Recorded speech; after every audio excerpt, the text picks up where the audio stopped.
இன்றைக்கி என்ன படம் பார்க்க வந்திருக்கோம்னா கல்கி. பிடிச்ச சீன் அது?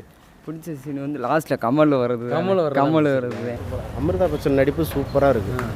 ஃபஸ்ட்டு கிளாஸாக நடிச்சிருக்காரு. நல்லா நடிச்சிருக்காரு. சித்தர் மாதிரி வராரு. சூப்பராக இருக்குது அவரோட நடிப்பு. அவரோட ஆக்ஷன்லாம் நல்லா இருக்குது. 8 அடியில் இருக்காராம்ல. நம்ம 8 அடியில் காட்டுறாங்க. ரொம்ப முரட்டாலாம் இந்த காட்டுறாங்க. மாதிரி நல்லா பயில்வானா இருக்காரு. நல்லா இருக்குது. வேறண்ணே வேற உங்களுக்கு பிடிச்ச காட்சினா இது? இல்லை, பிரபாஸோட கிளைமேக்ஸில் சூப்பராக கட்டியிருக்காங்க. கதைக்கு இப்போ கதையை கொண்டு வந்து நிப்பாட்டுறாங்க. அடுத்து பார்க்க வைக்கிறாங்க. ஆர்வமாக இருக்கு. அடுத்த பார்ட்டு பார்க்க ஆர்வமாக இருக்குது. ஓ, பார்ட் 2 இருக்கா? அடுத்து எத்தனை இருக்குன்னே தெரியலையே. இது ஒரு கல்கி கதை.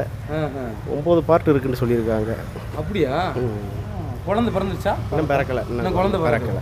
இதோட முடிச்சு நிப்பாட்டியிருக்காங்க. ஓஹோ, படம் நல்லா கொண்டு போய்கிட்டு இருக்காங்க. ஆரம்பத்தில் கொஞ்சம் சின்ன சின்ன புரியாமல் இருந்தாலும் கிளைமேக்ஸில் கொஞ்சம் புரிய வைக்கிறாங்க. நல்லா நச்சு புரியுது. நல்லா இருக்கு. நன்றி. சப்ஸ்கிரைப் பண்ணுங்க, லைக் பண்ணுங்க, ஷேர் பண்ணுங்க. சப்ஸ்கிரைப் பண்ணுங்க, ஷேர் பண்ணுங்க. இசையே நம் வாழ்வின் மனச்சுழலிடம். நம் மனங்களை செம்மை செய்வதை மனசக்தி. நம் நெசவாழ்வை நுண்ணியமாக கவனித்திருக்கேன்.